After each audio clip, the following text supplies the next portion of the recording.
시편 50편 16절로부터 23절까지의 말씀을 다 같이 봉독하시겠습니다. 악인에게는 하나님이 이르시되 내가 어찌하여 내 율례를 전하며 내 언약을 내 입에 두느냐. 내가 교훈을 미워하고 내 말을 내 뒤로 던지며 도둑을 본즉 그와 연합하고 간음하는 자들과 동료가 되며 내 입을 악에게 내어주고 내 혀로 거짓을 꾸미며 앉아서 내 형제를 공박하며 내 어머니의 아들을 비방하는도다.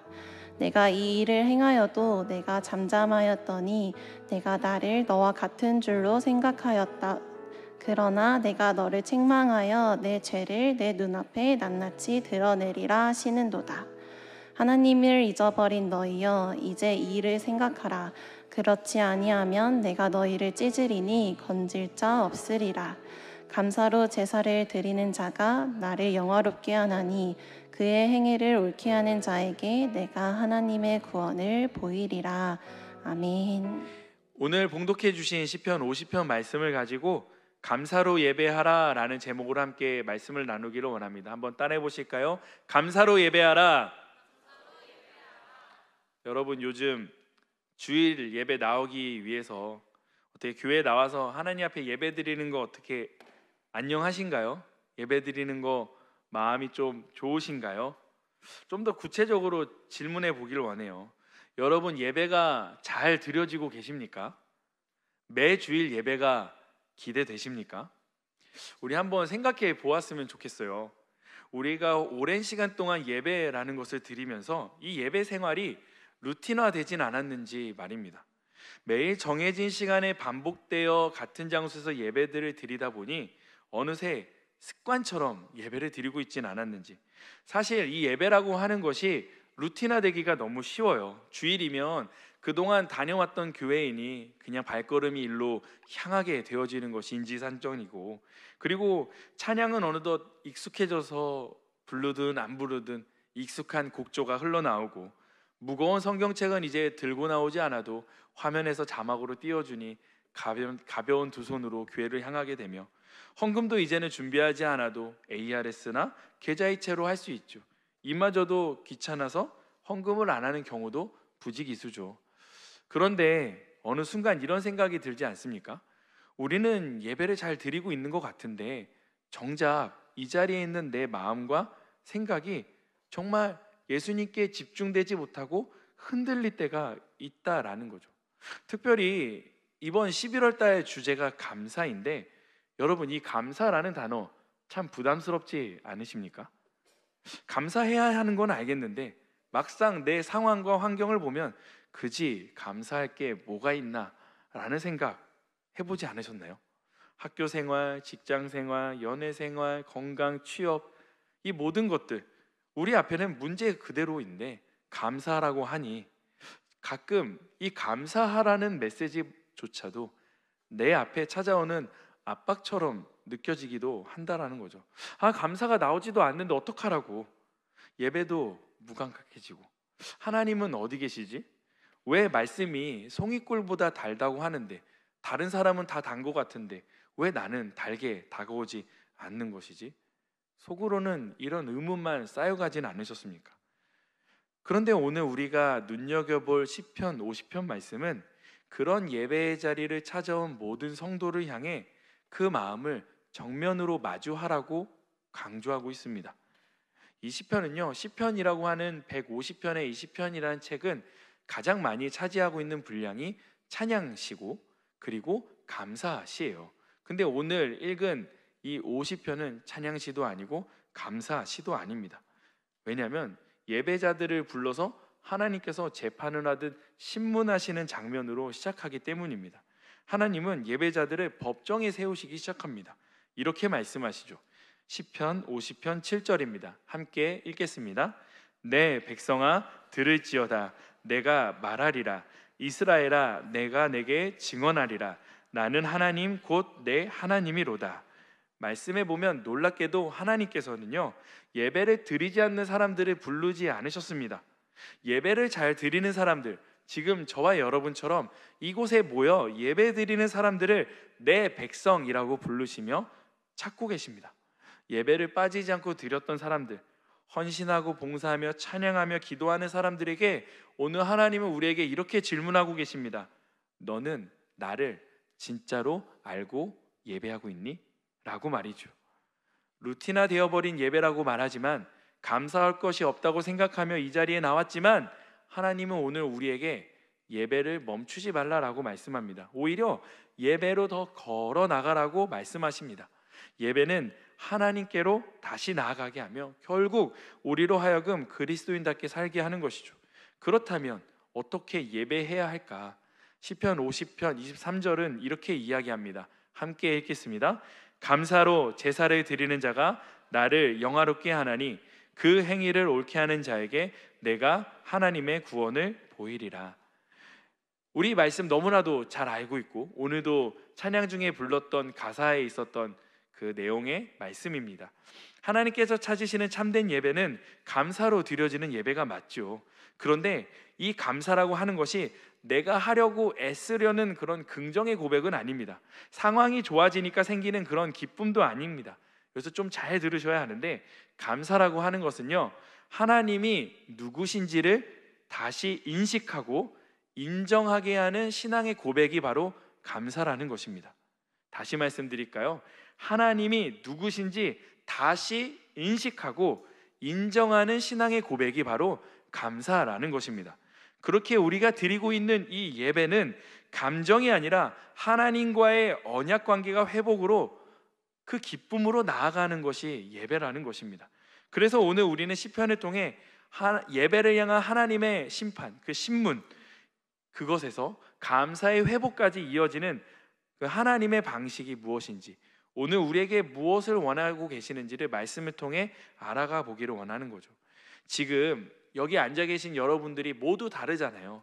저와 여러분이 각자가 다른 삶을 살아왔고 각자가 환경이 다른 삶을 살다가 모두가 같은 공동체에 모여 이렇게 예배하고 있는 지금, 누군가는 예배를 잘 드리고 있다고 생각하든, 누군가는 침묵 속에 있는 것 같든, 누구든 공허함만 가득한 감정을 갖고 있든, 하나님은 이 자리에 있는 우리 모두에게 이렇게 말씀하고 계십니다.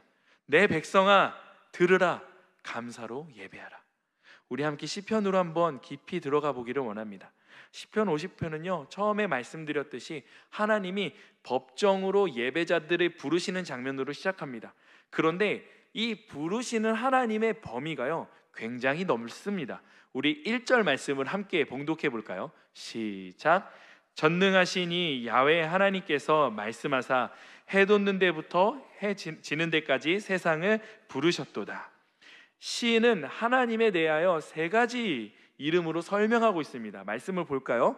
전능하시니 야훼 하나님, 그분의 이름을 세 가지로 세 번 부르면서 지금 하나님의 세상을 향한 예배자들을 향한 하나님의 부르심이 강력하게 임하고 있음을 우리에게 먼저 느껴보라고 선언하고 있는 것입니다.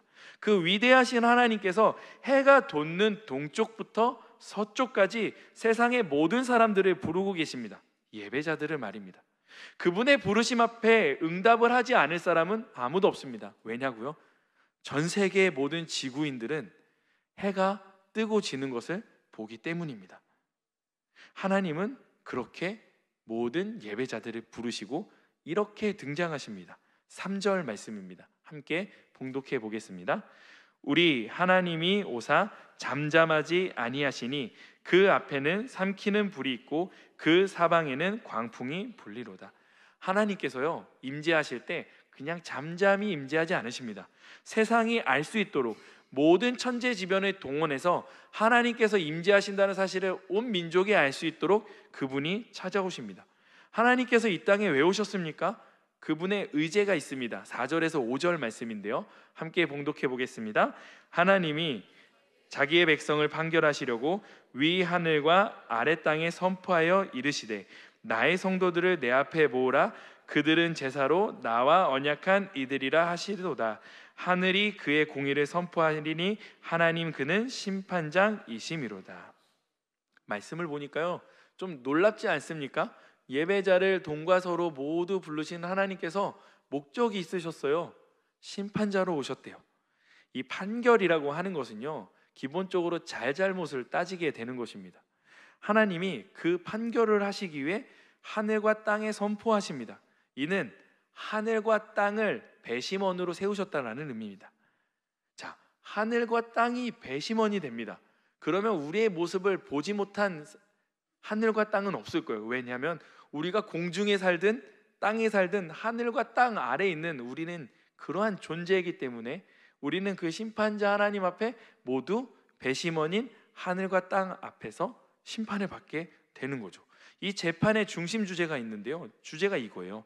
주의 백성이 얼마나 하나님과 맺은 언약에 성실히 임하였는가라는 주제였어요. 솔직히 여러분, 누군가가 내 자신을 이렇게 따져서 심판한다는 거 어떤 생각이 드세요? 이런 생각 들지 않으십니까? 나에 대해서 잘 알지도 못하면서 어떻게 판단할 수 있지? 그런 마음들에 우리는 사실 적대감이 드는 것이 사실이에요. 그렇게 말하는 사람을 향해 오히려 나를 세워서 그 사람을 내가 판단하고 싶은 마음까지 듭니다. 그런데 반면 나에 대해서 나보다 더 잘 아는 사람이 나에게 솔직하게 하는 말이라면 여러분 어떻겠습니까? 조금 귀 기울여 들어보지 않으실까요? 심지어 내가 가장 존경하는 사람이 나에 대해서 하는 평가의 말이라면 여러분 좀 더 귀 기울여서 들여보고 싶은 생각이 들지 않을까요? 저는 개인적으로 제가 가장 좋아하고 사랑하고 존경하는 분들이 저에 대해서 이렇게 솔직하게 말씀해 주시면 굉장히 좋을 것 같습니다. 예전에 제가 한 목사님 밑에서 청년부 전도사 생활을 첫 시작할 때였습니다. 그때 그분과 1년 정도 사역을 하면서 참 행복하게 목회를 배웠던 것 같아요. 학업과 목회 그리고 가정생활도 같이 해야 해서 교육자 회식에는 전혀 참석을 할 수가 없었습니다. 그런데 꼭 그 목사님께서는 그 회식을 갔다 오시면 저와 아내 거를 꼭 싸오셨어요. 그러니까 뭐 갈비집을 가시면 갈비를 이렇게 포장해서 저와 아내 먹으라고 따로 갖고 오셨습니다. 심지어 말씀을 하시며 예배를 드릴 때마다 은혜가 넘쳐서 항상 그 금요철야 때마다 울면서 예배를 드렸던 것 같습니다. 그렇게 사역을 하다가 여의도의 본교회 정규교육자 시험을 합격해서 제가 이렇게 청년들을 맡는 자리가 아니라 행정 업무를 보는 부서에 사역을 하게 되었습니다. 막내로 사역을 하다 보니까 너무나도 힘든 나머지 그만두고 싶은 마음이 너무 컸어요. 그래서 그만두고 싶은 마음에 보지 말아야 될 서류를 뒤져서 보기 시작합니다. 그것은 바로 제가 원서를 지원했던 상급자 추천서였습니다. 이거 보고 나는 오늘 그만둔다 라는 생각으로 모두가 퇴근한 시간에 혼자 사무실에 남아 제 서류를 깊은 곳에서 찾아서 꺼내보기를 시작하죠. 왜냐하면 궁금하잖아요. 누군가가 제가 좋아하는 목사님이 저에 대해서 평가를 해주시는 글이 좀 보고 싶었던 거예요. 그래서 아무도 없는 저녁 8시에 혼자 남아 그 사무실에서 그 서류를 뒤적거리면서 그 글을 보게 되었습니다. 근데 그 글에 이렇게 써 있었습니다. 김동주 전도사는 말씀으로 삶을 증명하는 사람입니다. 그 증거가 그의 청년부 생활에 있습니다. 솔직히 그만둘 생각으로 보지 말아야 될 서류를 보면서 그 자리에서 흐느끼며 울었습니다. 내가 좋아하는 목사님이 나에 대해서 이렇게 평가해 주시면서 써주신 글을 보면서 참 많은 생각이 들었어요. 그러면서 다짐했어요. 그만두면 안 되겠다. 내가 가장 힘들어하는 이 자리에서 어떻게든 삶으로 증명해 보겠노라 라고 다짐했던 것 같아요. 그래요. 우리가 존경하는 분이 나에게 하는 그 평가도 굉장히 삶에 큰 울림을 주는데 하물며 천지를 지으신 하나님께서 나를 부르시고 판단하시면 어떻겠습니까? 하나님은 우리를 향해 당신 앞에 모여 그 언약에 성실했는지 묻고 계십니다. 사실 그분이 우리를 부르신 목적은 사실 심판이 아니라요, 다시 서게 하기 위한 은혜의 부르심이었다라는 것이죠. 이제 하나님이 세우신 법정의 모든 조건이 준비되어졌습니다. 배심원은 하늘과 땅이며 송사의 내용은 주의 백성이 얼마나 하나님의 언약에 성실했니 임했는가, 그리고 송사를 받을 자들은 동과 서쪽의 모든 예배자들. 하나님이 열어놓은 이 재판 앞에 오늘 저와 여러분은 서 있습니다. 지금이라도 이 재판에 참여하기 원하지 않는 분들은 저 문 밖으로 나가셔도 좋습니다. 아무도 안 나가셨으니 말씀을 계속 이어가도록 해볼게요. 하나님께서 말씀하십니다. 시편 50편 7절에서 8절입니다. 함께 읽어볼까요? 시작. 안 나오나요? 내 백성아 들을지어다. 내가 말하리라. 이스라엘아 내가 내게 증언하리라. 나는 하나님 곧 내 하나님이로다. 나는 내 재물 때문에 너를 책망하지는 아니하리니 내 번제가 항상 내 앞에 있음이로다. 아멘. 하나님은 먼저 예배자들이 올려드린 그 재물에 대해서 책망하시지 않으셨어요. 이 재물 때문에 법정이 열린 것이 아니라고 말씀하십니다. 오히려 하나님은 예배자들을 향해 내 백성아 라고 계속 말씀하시며 그 예배자들을 향해 너희들은 내게 속한 자들이야 라고 계속 불러주고 계십니다. 그런데 우리는 그분께 드려지는 것에 꽤 관심이 많은 것 같아요. 예를 들어 이런 거죠. 나는 찬양팀이니까 괜찮아. 나는 헌금도 꽤 해. 나는 주의를 지켜. 나는 몇 대째 기독교 집안이야. 그런데 주님은 이런 것을 생각하는 우리에게 말씀하시는 거예요. 그거 알고 있어. 그런데 너 나 사랑하니? 라고 질문하는 것 같아요. 여러분, 이스라엘이 드린 제사의 방식은요, 번제물을 가지고 하나님께 드리면서 이렇게 생각했던 것 같아요. 9절에서 13절인데요, 함께 읽어보겠습니다. 시작. 내가 내 집에서 숫소나 내 우리에서 순년소를 가져가지 아니하리니 이는 살림의 짐승들과 뭇산의 가축이 다 내 것이며 산의 모든 새들도 내가 아는 것이며 들의 짐승도 내 것이미로다. 내가 가령 주려도 내게 이르지 아니할 것은 세계와 거기에 충만한 것이 내 것이미로다. 내가 수소의 고기를 먹으며 염소의 피를 마시겠느냐. 아멘. 세상의 모든 것이 하나님 내 것인데, 그러니 네가 드리는 재물 그 자체가 나를 기쁘게 하는 것이 아니라 라고 말씀합니다. 하나님께 무언가 헌신되었다고 가지고 왔다고 해서 기뻐하시는 그런 1차원적인 분이 하나님이 아니라는 것입니다. 하나님은 제사나 헌물과 같은 외형적인 것이 아니라 행위를 통해 드러나는 마음과 믿음을 보는 것이죠. 그래서 어떤 분들은 제가 이렇게 마음을 본다고 해서 이렇게 의식의 흐름들을 이어가는 분들도 있습니다. 목사님께서 그러셨어. 마음과 믿음을 보신다고 했으니 하나님은 물질적인 것을 기뻐하지 않으니까 헌금 같은 건 안 드려도 되겠네 라고 말이죠. 하지만 사실 이거는 잘못된 결론 중에 하나입니다. 하나님은 마음의 중심을 보시는 거죠. 그렇다면 이렇게 생각하는 자들에게 스스로에게 물어봐야 되는 거예요. 나는 정말로 하나님께 사랑하는 마음으로 드리고 있는가? 아니면 물질이 아까워서 하나님보다 내 필요를 더 소중히 여겨서 드리고 있지는 않는가? 드림이 없는 사랑은요, 공허합니다. 그리고 사랑이 없는 드림은 결국 외식함일 뿐이라는 것입니다. 헌신과 섬김, 그리고 11조와 예물의 행위는 반드시 우리의 마음을 동반해야 된다는 것이죠. 그렇지 않으면 제사도 헌금도 결국 나를 만족하는, 나를 숭배하는 종교적 습관이 될 수밖에 없다라는 것입니다. 하나님은 거룩한 예배를 받으시기를 원합니다. 그 예배는 형식과 마음이 함께 드려질 때 온전히 됨을 믿으시기를 바랍니다. 말씀을 통해 우리는 알 수 있어요. 하나님은요, 비싼 재물 자체를 기뻐하시는 분이 아니라 언약에 대한 감사 여부를 보신다는 것입니다. 하나님은 자급자족하시는 분이에요. 그렇다면 왜 하나님은 제사를 명령하셨을까? 재물이 필요한 제사 말입니다. 그 재물, 그 목적은요, 재물 자체에 있는 것이 아니에요. 하나님은 백성들이 감사로 예배하기를 원하셨다는 거예요. 그렇다면 하나님이 정말 원하시는 예배는 무엇일까? 하나님이 찾으시는 감사로 제사를 드리는 것은 무엇일까? 우리 말씀을 한번 읽어보기를 원합니다. 22절에서 23절 말씀입니다. 시작. 하나님을 잊어버린 너희여, 이제 이를 생각하라. 그렇지 아니하면 내가 너희를 찢으리니 건질 자가 없으리라. 감사로 제사를 드리는 자가 나를 영화롭게 하나니 그의 행위를 옳게 하는 자에게 내가 하나님의 구원을 보이리라. 아멘. 여러분, 성경 속에서 감사로 예배한 인물들을 뽑으라고 하면 여러분은 어떤 사람이 생각나십니까? 저는 두 명이 생각나는데요. 첫 번째로 욥이고 두 번째로 다윗입니다. 먼저 욥에 대해서 잠깐 말씀드리면, 욥은 모든 재산과 자녀가 다 사라지고 극심한 고통을 안는 속에서도 하나님께 예배하며 찬송했습니다. 이렇게요. 욥기 1장 21절에서 22절입니다. 함께 읽습니다. 이르되 내가 모태에서 알몸으로 나왔사온즉 또한 알몸이 그리로 돌아갈지어다. 주도 그리스도 그 주도 주신 이도 야훼시오 거두신 이도 야훼시오니 야훼의 이름이 찬송을 받으실지니이다 하고 이 모든 일에 욥이 범죄하지 아니하고 하나님을 향하여 원망하지 아니하니라. 아멘. 우리는 욥의 고백 속에서 한 가지를 발견할 수 있습니다. 그의 고백은요, 상황 속 그 감사가 아니라 그저 하나님께 바라보는, 하나님만 바라보는 감사의 제사였다라는 것입니다. 그저 야훼 이름을 찬송하며 감사했던 욥은 진정한 감사로 하나님께 감사의 예배를 올려드리고 있다라는 것이죠.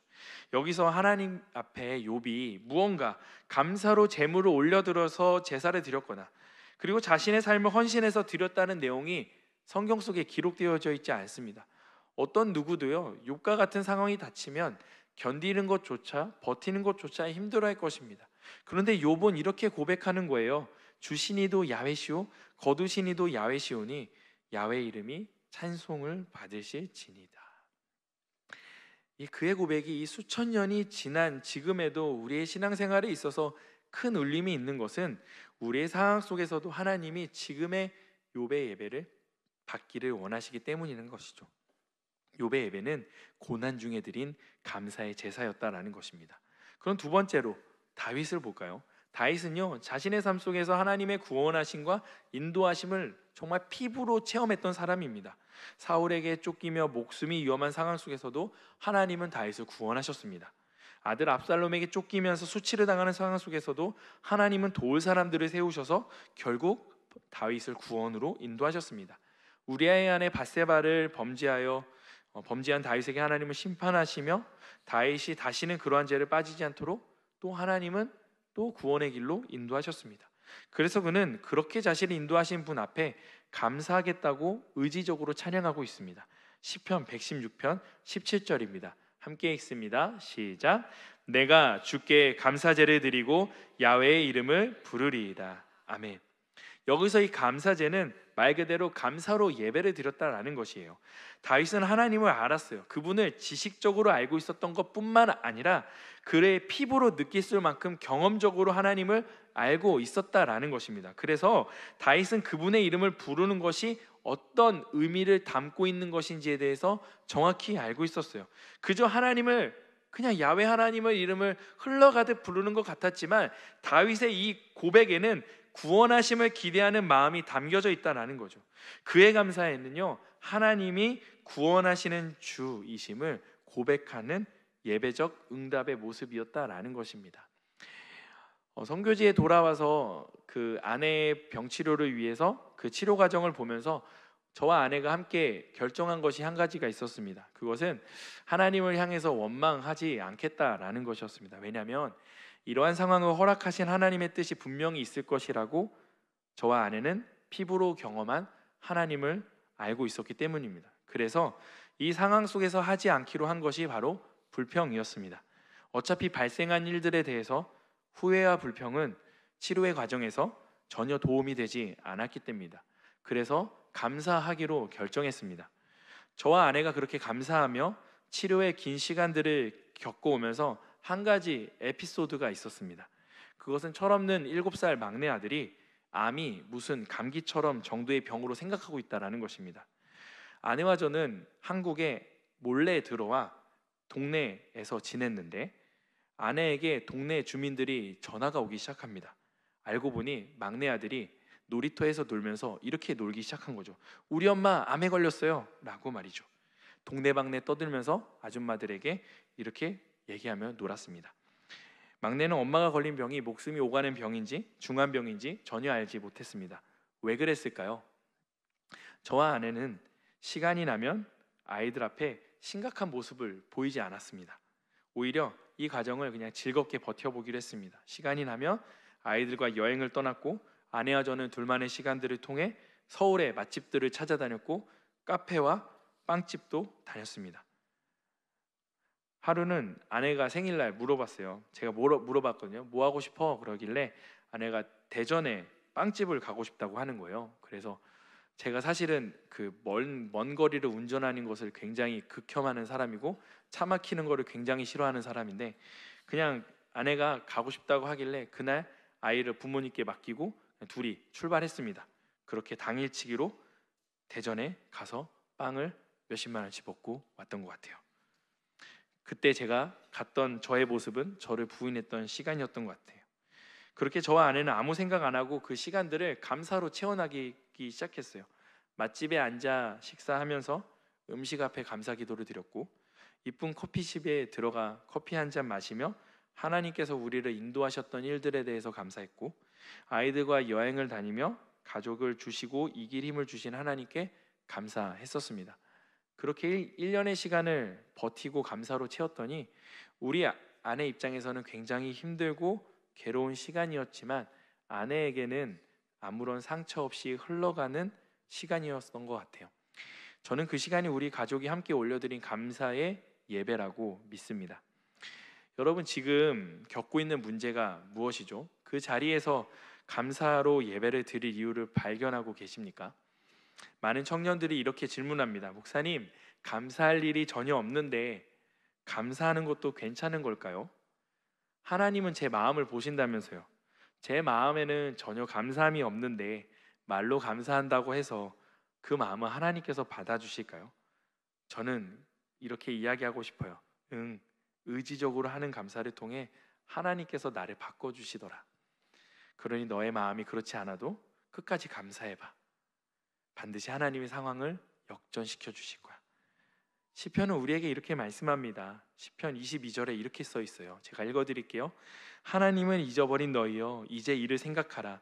그렇지 아니하면 내가 너희를 찢으리니 건질 자 없으리라. 우리는 이렇게 이야기할 수 있어요. 목사님, 저는요 하나님을 잊어버린 적이 없는데요. 이렇게 예배드리고 앉아있지 않습니까? 이렇게 봉사하고 있잖아요. 이렇게 섬기고 있잖아요. 그런데 어떻게 제가 하나님을 잊을 수 있죠?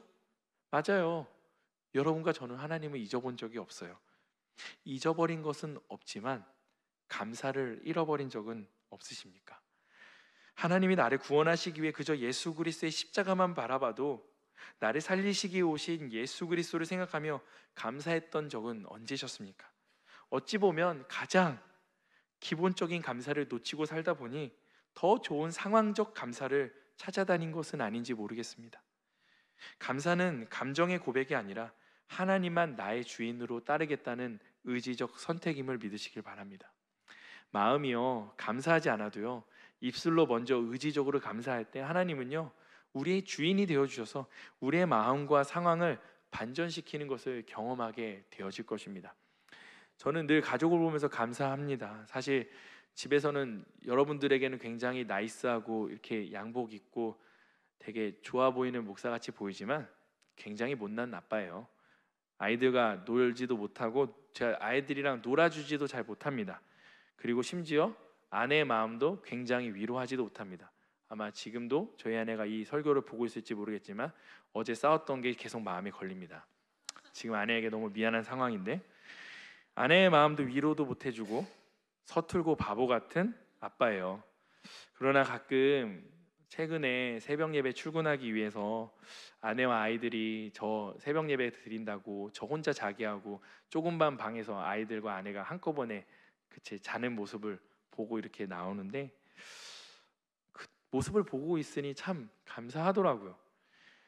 나는 못난 아빠고 바보 같고 부족하고 심지어 12년이랑 같이 산 아내의 마음도 위로도 제대로 하지 못하는 바보 같은 남편인데 우리 하나님 아버지는 우리 가족의 가장 위대한 보호자라는 사실이 믿어지기 때문이라는 거예요. 이렇게 살아서 아이들과 아내를 보고 있다는 것만으로도 부족한 아빠에게 주신 하나님의 은혜이며 저에게는 감사의 고백이라는 것이죠. 여러분, 감사라고 하는 것은요 굉장히 작아 보일 수 있습니다. 하지만 그 작은 감사가 바로 오늘 하나님께 영화롭게 올려드리는 예배가 되는 것이죠.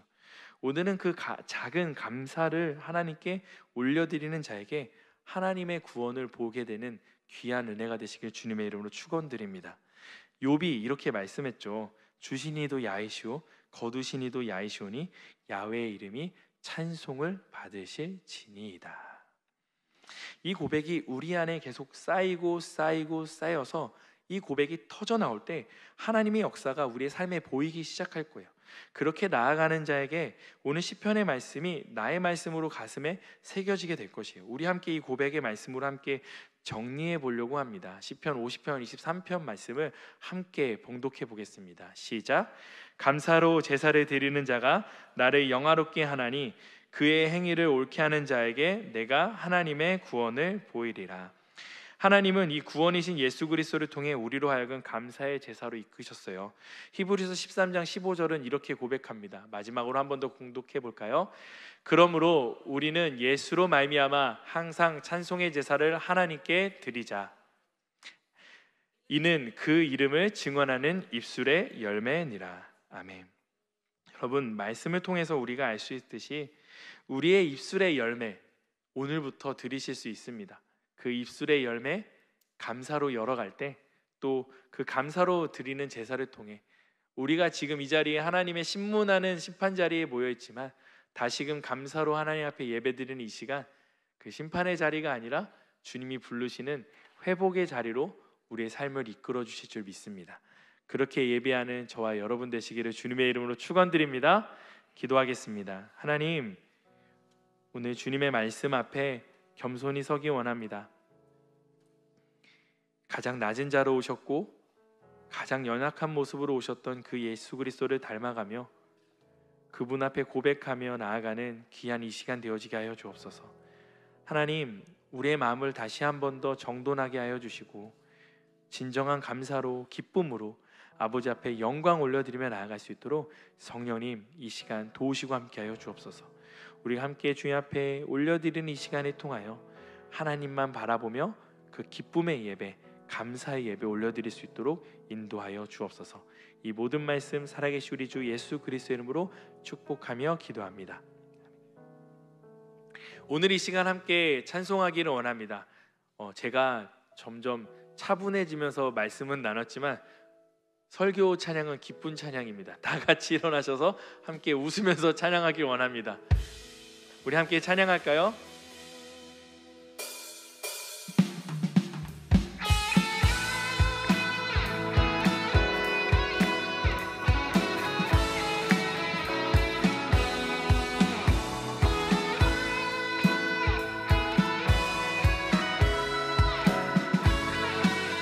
여호와를 즐거이 불러,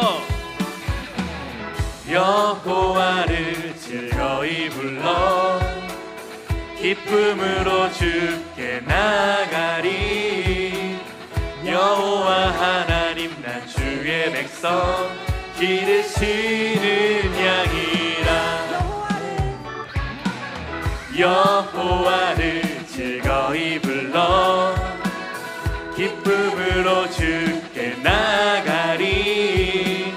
여호와 하나님 난 주의 백성 기르시는 양이라. 감사함으로 주를 높이며 그 문에 들어가서 찬송함으로 그 이름을 송축할지어다. 여호와를 즐거이 불러 기쁨으로 주께 나가리. 여호와 하나님 난 주의 백성 기르시는 양이라. 여호와를 즐거이 불러 기쁨으로 주께 나가리. 여호와 하나님 난 주의 백성 기르시는 양이라. 감사함으로 주를 높이며 그 문에 들어가서 찬송함으로 그 이름을 송축할지어다. 감사함으로 주를 높이며 그 문에 들어가서 찬송함으로 그 이름을 송축할지어다. 주의 선함과 인자하심이 영원하고 주의 성실하심이 대대에 미치리로다. 주의 선함과 인자하심이 영원하고 주의 성실하심이 대대에 미치리로다.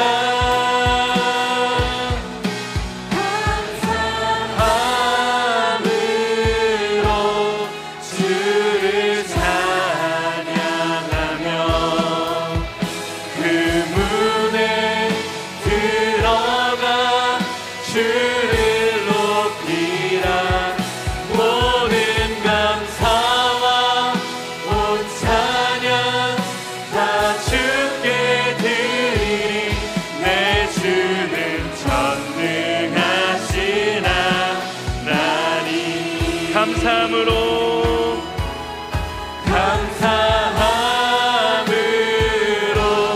주를 찬양하며 그 문에 들어가 주를 높이라.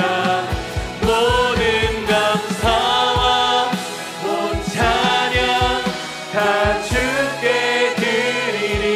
내 주는 전능하신. 우리 한 번 더 주님 앞에 고백하며 찬양합니다.